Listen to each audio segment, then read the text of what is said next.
Capítulo 12. La tentación. Y Jesús, lleno del Espíritu Santo, volvió del Jordán y fue llevado por el Espíritu al desierto. Las palabras de Marcos son aún más significativas. Él dice, y luego el Espíritu le impele al desierto. Y estuvo allí en el desierto 40 días, y era tentado de Satanás, y estaba con las fieras, y no comió cosa en aquellos días.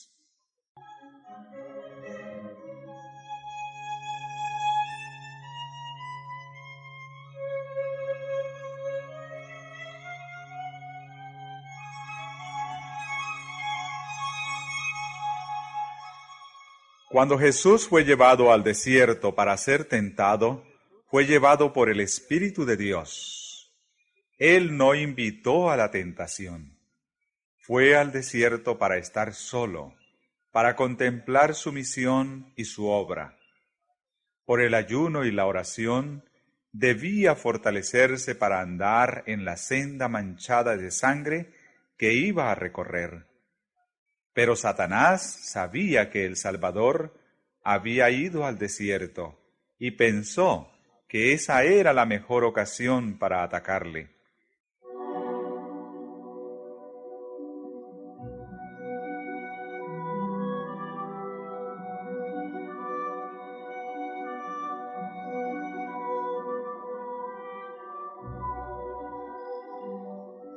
Grandes eran para el mundo los resultados que estaban en juego en el conflicto entre el príncipe de la luz y el caudillo del reino de las tinieblas. Después de inducir al hombre a pecar, Satanás reclamó la tierra como suya y se llamó príncipe de este mundo, habiendo hecho conformar a su propia naturaleza al padre y a la madre de nuestra especie, pensó establecer aquí su imperio. Declaró que el hombre le había elegido como soberano suyo.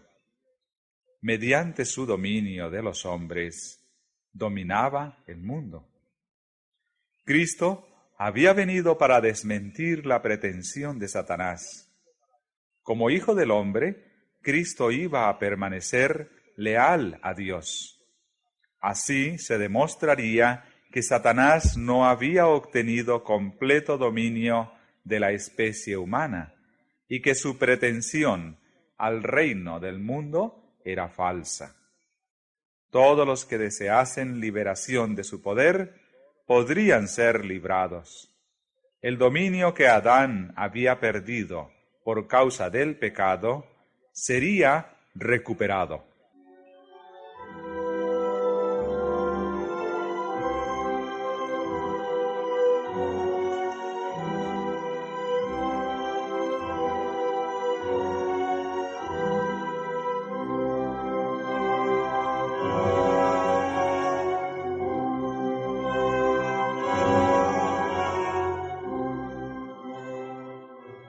Desde el anuncio hecho a la serpiente en el Edén, y enemistad pondré entre ti y la mujer, y entre tu simiente y la simiente suya.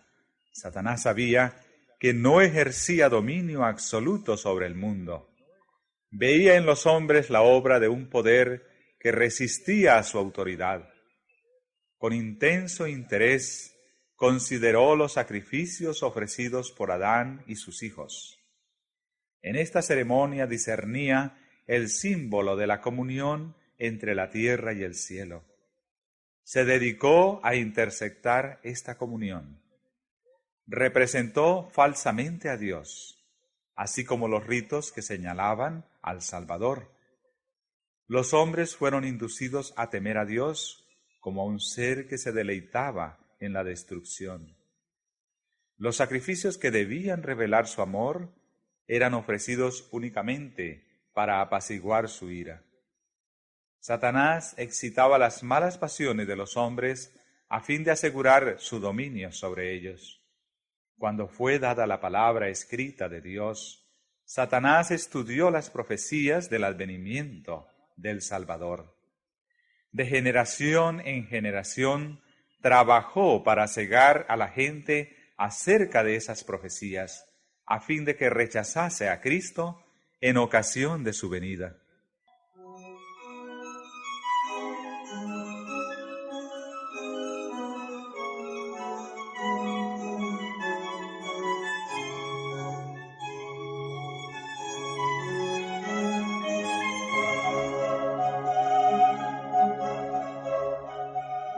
Al nacer Jesús, Satanás supo que había venido un ser comisionado divinamente para disputarle su dominio. Tembló al oír el mensaje del ángel que atestiguaba la autoridad del rey recién nacido. Satanás conocía muy bien la posición que Cristo había ocupado en el cielo como amado del Padre. El hecho de que el Hijo de Dios viniese a esta tierra como hombre le llenaba de asombro y aprensión. No podía sondear el misterio de este gran sacrificio. Su alma egoísta no podía comprender tal amor por la familia engañada. La gloria y la paz del cielo y el gozo de la comunión con Dios eran débilmente comprendidos por los hombres, pero eran bien conocidos para Lucifer, el querubín cubridor. Puesto que había perdido el cielo, estaba resuelto a vengarse, haciendo participar a otros de su caída. Esto lo lograría induciéndolos a menospreciar las cosas celestiales y poner sus afectos en las terrenales.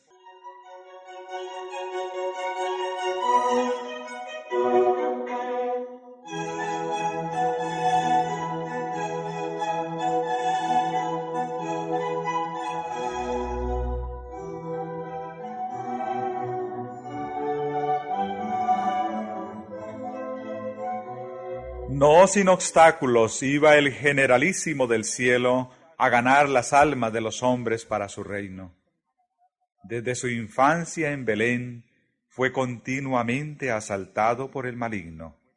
La imagen de Dios se manifestaba en Cristo, y en los concilios de Satanás se había resuelto vencerle.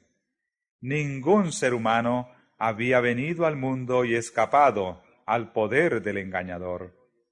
Las fuerzas de la confederación del mal asediaban su senda para entablar guerra con él y, si era posible, prevalecer contra él.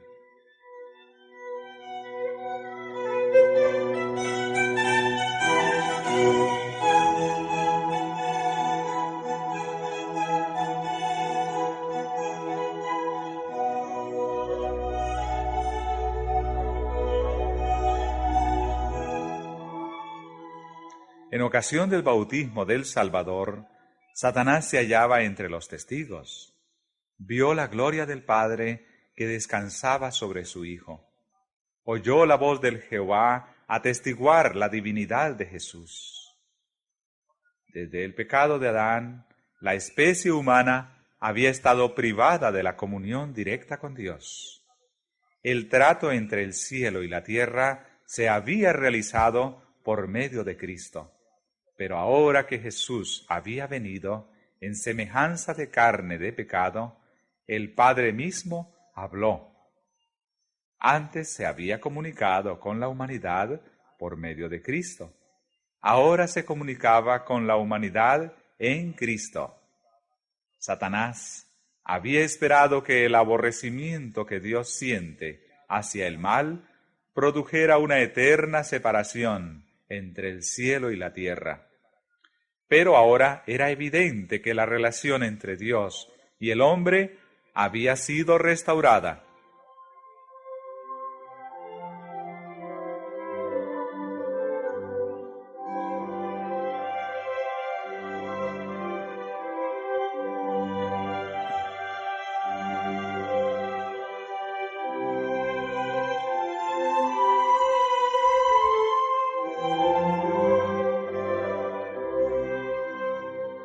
Satanás vio que debía vencer o ser vencido.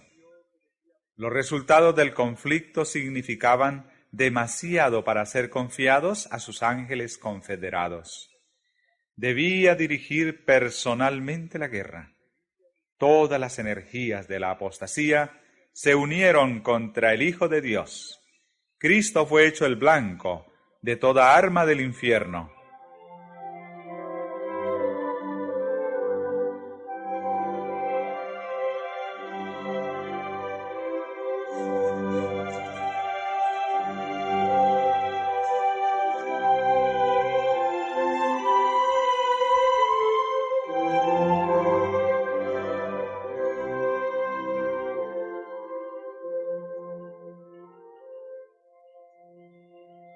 Muchos consideran este conflicto entre Cristo y Satanás como si no tuviese importancia para su propia vida, y para ellos tiene poco interés.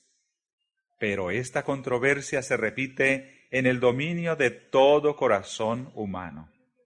Nunca sale uno de las filas del mal para entrar en el servicio de Dios sin arrostrar los asaltos de Satanás. Las seducciones que Cristo resistió son las mismas que nosotros encontramos tan difíciles de resistir. Le fueron infligidas en un grado tanto mayor cuanto más elevado es su carácter que el nuestro.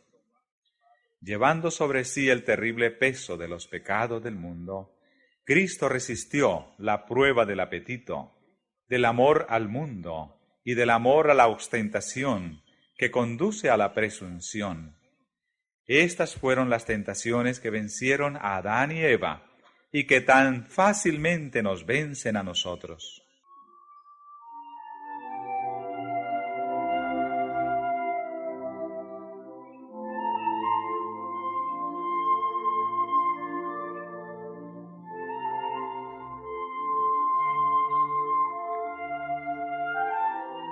Satanás había señalado el pecado de Adán como prueba de que la ley de Dios era injusta y que no podía ser acatada.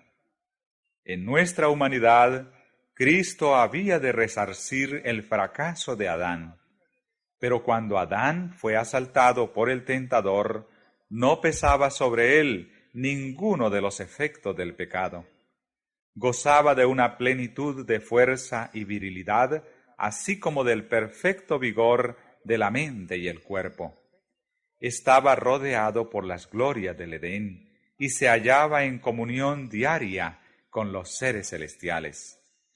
¿No sucedía lo mismo con Jesús cuando entró en el desierto para luchar con Satanás? Durante 4000 años, la familia humana había estado perdiendo fuerza física y mental, así como valor moral. Y Cristo tomó sobre sí la flaqueza de la humanidad degenerada. Únicamente así podía rescatar al hombre de las profundidades de su degradación.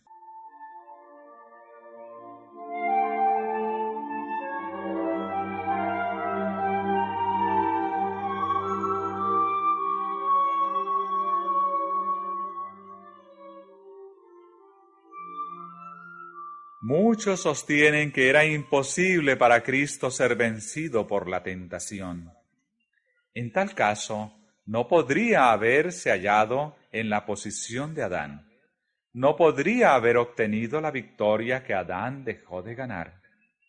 Si en algún sentido tuviésemos que soportar nosotros un conflicto más duro que el que Cristo tuvo que soportar, Él no podría socorrernos.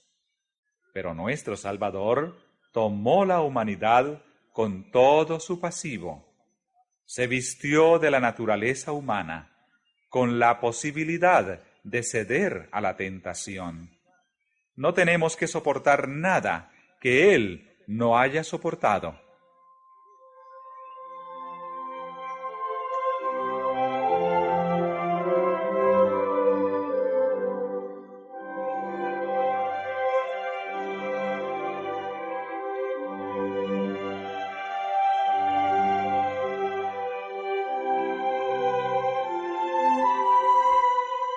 Para Cristo, como para la santa pareja del Edén, El apetito fue la base de la primera gran tentación. Precisamente donde empezó la ruina, debía empezar la obra de nuestra redención. Así como por haber complacido el apetito Adán cayó, por sobreponerse al apetito Cristo debía vencer. Y habiendo ayunado 40 días y 40 noches, después tuvo hambre. Y llegándose a él el tentador, dijo: Si eres hijo de Dios, di que estas piedras se hagan pan. Mas él respondiendo dijo: Escrito está, no con solo el pan vivirá el hombre, mas con toda palabra que sale de la boca de Dios.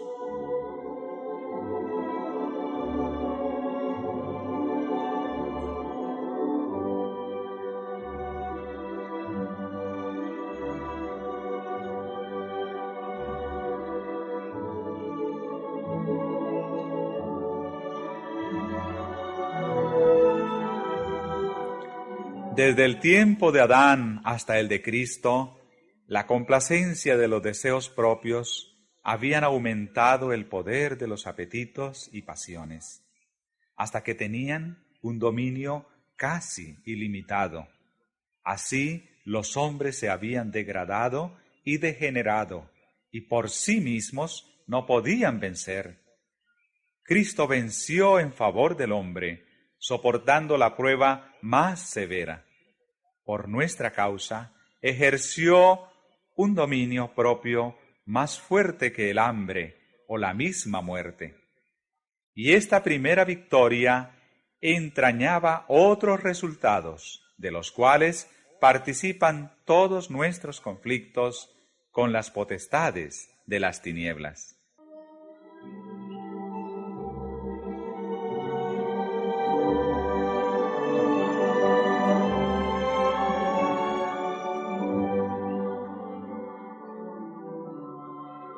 Cuando Jesús entró en el desierto, fue rodeado por la gloria del Padre. Absorto en la comunión con Dios, se sintió elevado por encima de las debilidades humanas. Pero la gloria se apartó de él y quedó solo para luchar con la tentación. Esta le apremiaba en todo momento. Su naturaleza humana rehuía el conflicto que le aguardaba.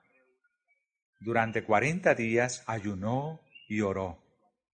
Débil y demacrado por el hambre, macilento y agotado por la agonía mental, desfigurado era su aspecto más que el de cualquier hombre, y su forma más que la de los hijos de Adán. Entonces vio Satanás su oportunidad. Pensó que podía vencer a Cristo.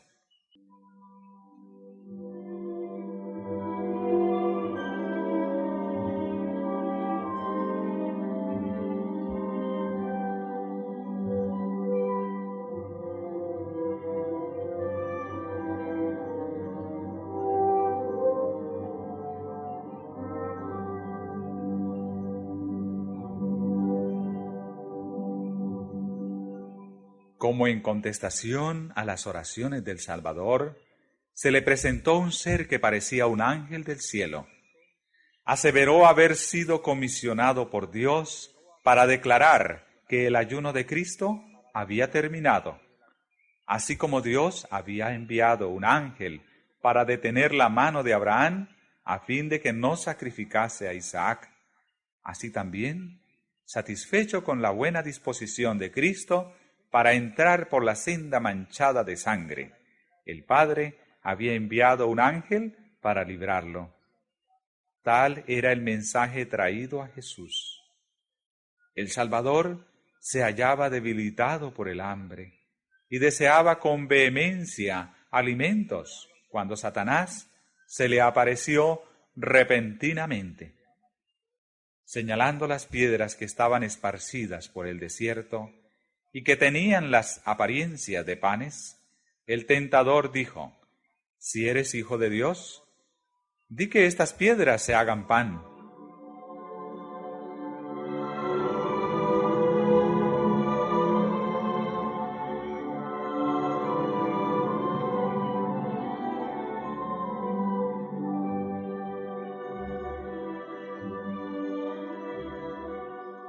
Aunque se presentó como ángel de luz, delataban su carácter estas primeras palabras: si eres hijo de Dios. En ellas se insinuaba la desconfianza. Si Jesús hubiese hecho lo que Satanás sugería, habría aceptado la duda. El tentador se proponía derrotar a Cristo de la misma manera en que había tenido tanto éxito con la especie humana en el principio. Cuán arteramente se había acercado Satanás a Eva en el Edén. ¿Con que Dios os ha dicho, no comáis de todo árbol del huerto? Hasta ahí las palabras del tentador eran verdad, pero en su manera de expresarlas se disfrazaba el desprecio por las palabras de Dios. Había una negativa encubierta, una duda de la veracidad divina. Satanás trató de insinuar a Eva el pensamiento de que Dios no haría lo que había dicho, que el privarlo de una fruta tan hermosa contradecía su amor y compasión por el hombre. Así también el tentador trató de inspirar a Cristo sus propios sentimientos. Si eres hijo de Dios. Las palabras repercuten con amargura en su mente. En el tono de su voz había una expresión de completa incredulidad. ¿Habría de tratar Dios así a su propio hijo? ¿Lo dejaría en el desierto con las fieras, sin alimento, sin compañía, sin consuelo? Le insinúa que Dios nunca quiso que su hijo estuviese en tal estado. Si eres el Hijo de Dios, muéstrame tu poder, aliviándote a ti mismo de esta hambre apremiante. Ordena que estas piedras sean transformadas en pan.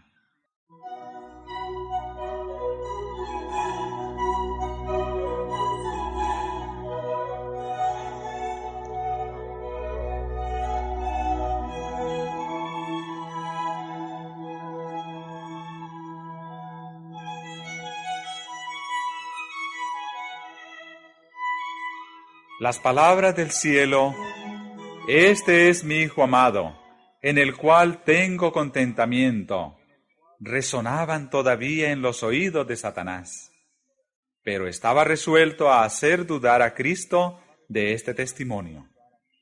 La palabra de Dios era para Cristo la garantía de su misión divina. Él había venido para vivir como hombre entre los hombres, y esta palabra declaraba su relación con el cielo. Era el propósito de Satanás hacerle dudar de esa palabra. Si la confianza de Cristo en Dios podía ser quebrantada, Satanás sabía que obtendría la victoria en todo el conflicto. Vencería a Jesús. Esperaba que bajo el imperio de la desesperación y el hambre extrema, Cristo perdería la fe en su Padre y obraría un milagro en su propio favor. Si lo hubiera hecho, habría malogrado el plan de salvación.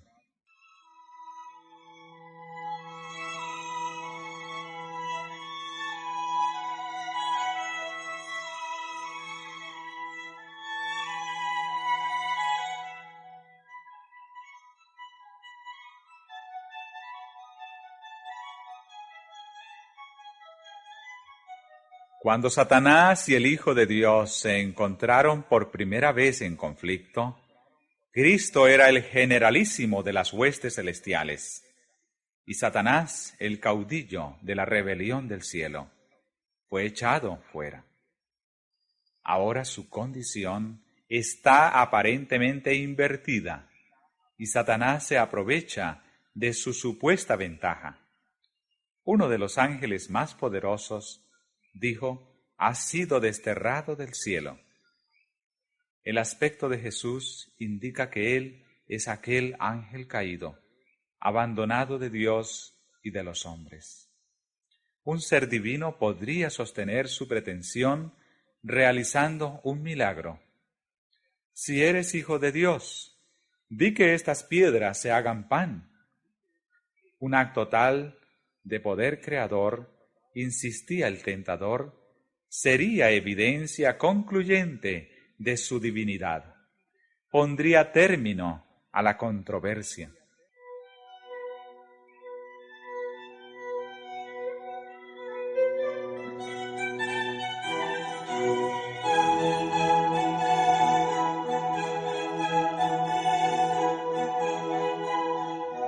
No sin lucha pudo Jesús escuchar en silencio al supremo engañador. Pero el Hijo de Dios no había de probar su divinidad a Satanás, ni explicar la razón de su humillación. Accediendo a las exigencias del rebelde, no podía ganar nada para beneficio del hombre ni la gloria de Dios.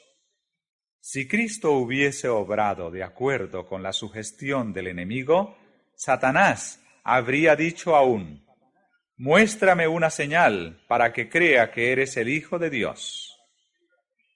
La evidencia habría sido inútil para quebrantar el poder de la rebelión en su corazón, y Cristo no había de ejercer el poder divino para su propio beneficio. Había venido para soportar la prueba como debemos soportarla nosotros, dejándonos un ejemplo de fe y sumisión. Ni en esta ocasión, ni en ninguna otra ulterior en su vida terrenal, realizó él un milagro en favor suyo. Sus obras admirables fueron todas hechas para beneficio de otros. Aunque Jesús reconoció a Satanás desde el principio, no se sintió provocado a entrar en controversia con él. Fortalecido por el recuerdo de la voz del cielo, se apoyó en el amor de su Padre. No quiso parlamentar con la tentación.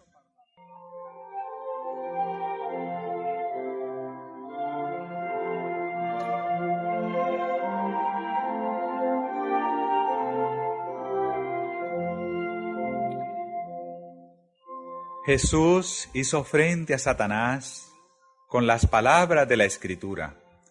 Escrito está, dijo. En toda tentación, el arma de su lucha era la palabra de Dios.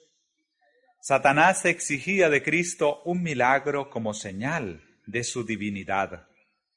Pero aquello que es mayor que todos los milagros, una firme confianza en un así dice Jehová, era una señal que no podía ser controvertida.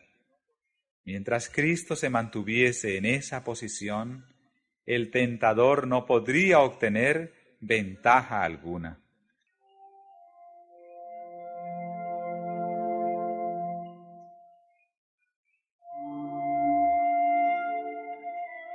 Fue en el tiempo de la mayor debilidad cuando Cristo fue asaltado por las tentaciones más fieras.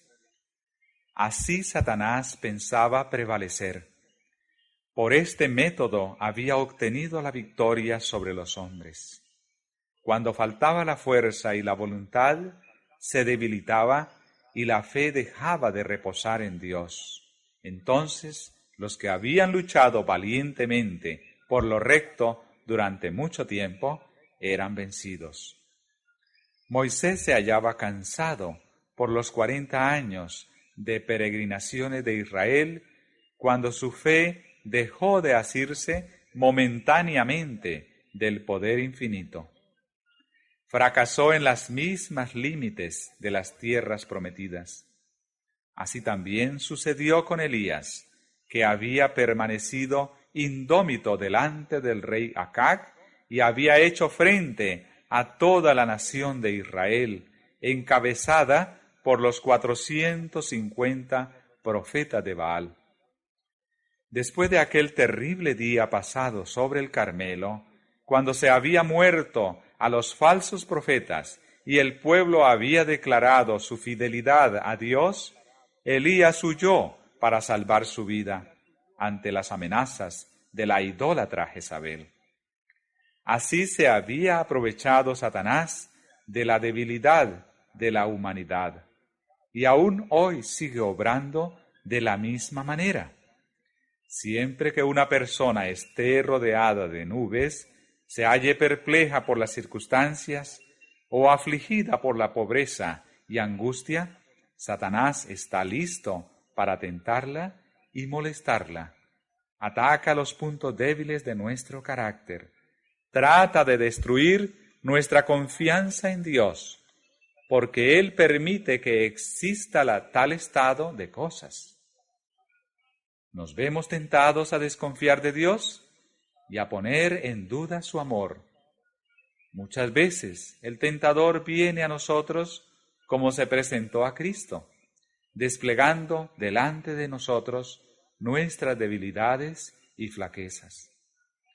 Espera desalentar el alma y quebrantar nuestra confianza en Dios.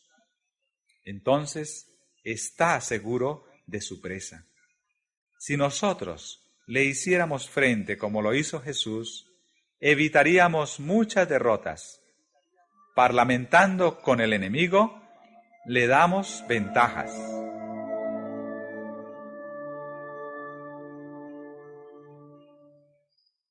Cuando Cristo dijo al tentador, «No con solo el pan vivirá el hombre, mas con toda palabra que sale de la boca de Dios», repitió las palabras que más de 14 siglos antes había dicho a Israel.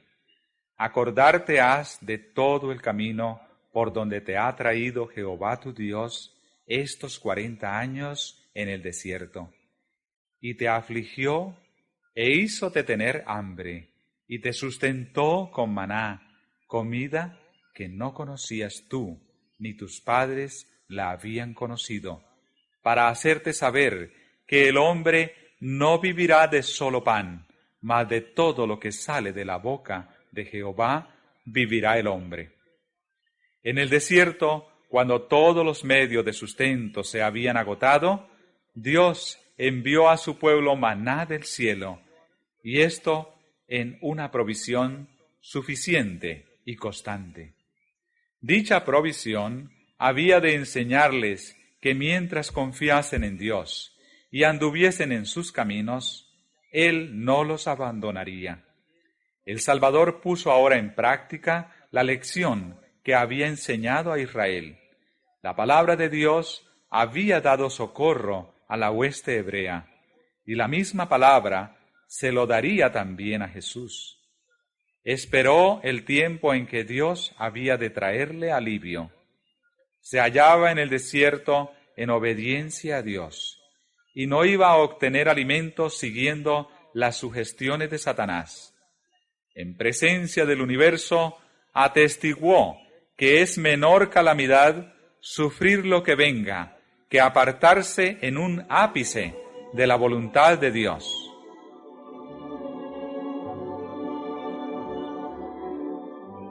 No con solo el pan vivirá el hombre, mas con toda palabra que sale de la boca de Dios. Muchas veces el que sigue a Cristo se ve colocado en donde no puede servir a Dios y llevar adelante sus empresas mundanales. Tal vez le parezca que la obediencia a algún claro requerimiento de Dios le privará de sus medios de sostén. Satanás quisiera hacerle creer que debe sacrificar las convicciones de su conciencia. Pero lo único en que podemos confiar en este mundo es la palabra de Dios. Buscad primeramente el reino de Dios y su justicia, y todas estas cosas os serán añadidas. Aún en esta vida no puede beneficiarnos el apartarnos de la voluntad de nuestro Padre Celestial.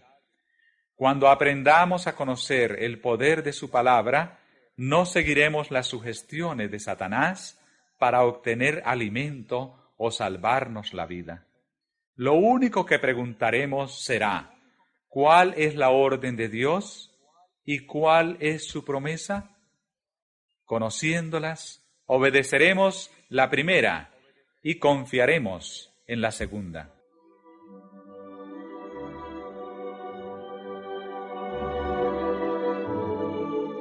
En el último gran conflicto de la controversia con Satanás, los que sean leales a Dios se verán privados de todo apoyo terrenal, porque se niegan a violar su ley en obediencia a las potencias terrenales, se les prohibirá comprar o vender. Finalmente será decretado que se les dé muerte. Pero al obediente se le hace la promesa: habitará en las alturas, fortalezas de rocas serán su lugar de acogimiento. Se le dará su pan y sus aguas serán ciertas. Los hijos de Dios vivirán por esta promesa. Serán alimentados cuando la tierra esté asolada por el hambre. No serán avergonzados en el mal tiempo, y en los días de hambre serán hartos. El profeta Habacuc previó este tiempo de angustia, y sus palabras expresan la fe de la Iglesia. Aunque la higuera no florecerá, ni en las vides habrá frutos, mentirá la obra de la oliva, y los labrados no darán mantenimiento, y las ovejas serán quitadas de la majada, y no habrá vacas en los corrales.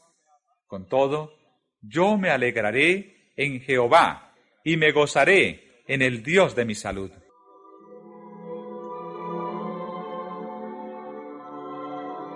De todas las lecciones que se desprenden de la primera gran tentación de nuestro Señor, ninguna es más importante que la relacionada con el dominio de los apetitos y pasiones.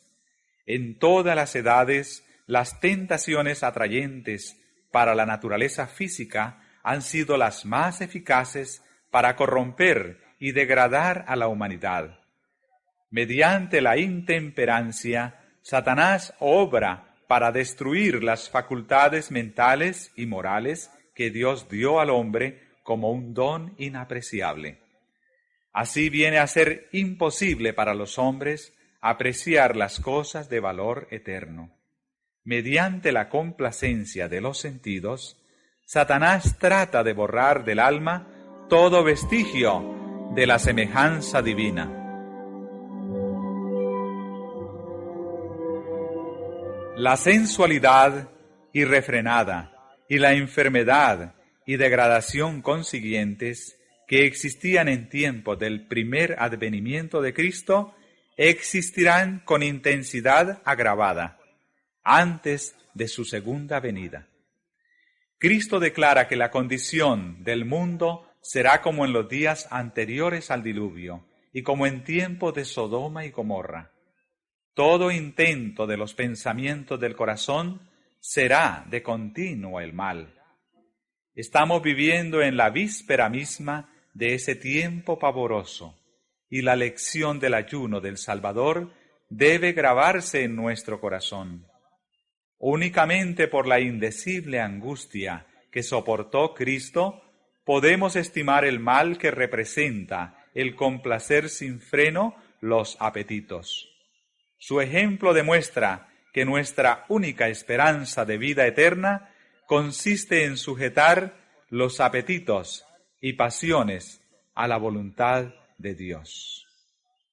En nuestra propia fortaleza nos es imposible negarnos a los clamores de nuestra naturaleza caída. Por su medio, Satanás nos presentará tentaciones. Cristo sabía que el enemigo se acercaría a todo ser humano para aprovecharse de las debilidades hereditarias y entrampar, mediante sus falsas insinuaciones, a todos aquellos que no confían en Dios. Y recorriendo el terreno que el hombre debe recorrer, nuestro Señor ha preparado el camino para que venzamos. No es su voluntad que seamos puestos en desventaja en el conflicto con Satanás. No quiere que nos intimiden ni desalienten los asaltos de la serpiente. Tened buen ánimo, dice, yo he vencido al mundo. Considere al Salvador en el desierto de la tentación, todo aquel que lucha contra el poder del apetito. Véale en su agonía sobre la cruz cuando exclamó, sed tengo. Él padeció todo lo que nos puede tocar sufrir. Su victoria es nuestra. Jesús confió en la sabiduría y fuerza de su Padre Celestial. Declara: Jehová el Señor me ayudará, por tanto no he sido abochornado, y sé que no seré avergonzado. He aquí que Jehová me ayudará. Llamando la atención a su propio ejemplo, Él nos dice: ¿Quién hay de entre vosotros que teme a Jehová, que anda en tinieblas y no tiene luz? Confíe en el nombre de Jehová y apóyese en su Dios. Viene el príncipe de este mundo, dice Jesús, mas no tiene nada en mí. No había en él nada que respondiera a los sofismas de Satanás. Él no consintió en pecar, ni siquiera por un pensamiento se dio a la tentación. Así también podemos hacer nosotros. La humanidad de Cristo está unida con la divinidad. Fue hecho idóneo para el conflicto mediante la permanencia del Espíritu Santo en él. Y él vino para hacernos participantes de la naturaleza divina. Mientras estemos unidos con él por la fe, el pecado no tendrá dominio sobre nosotros. Dios extiende su mano para alcanzar la mano de nuestra fe y dirigirla a asirse de la divinidad de Cristo, a fin de que nuestro carácter pueda alcanzar la perfección. Cristo nos ha mostrado cómo puede lograrse esto. ¿Por medio de qué venció Él en el conflicto con Satanás? Por la palabra de Dios. Solo por medio de la palabra pudo resistir la tentación. Escrito está, dijo, y a nosotros nos son dadas preciosas y grandísimas promesas, para que por ellas fueseis hechos participantes de la naturaleza divina, habiendo huido de la corrupción que está en el mundo por concupiscencia. Toda promesa de la palabra de Dios nos pertenece. Hemos de vivir de toda palabra que sale de la boca de Dios. Cuando nos vemos asaltados por las tentaciones, no miremos las circunstancias o nuestra debilidad, sino el poder de la palabra. Toda su fuerza es nuestra. En mi corazón he guardado tus dichos, dice el salmista, para no pecar contra ti. Por la palabra de tus labios, yo me he guardado de las vías del destructor.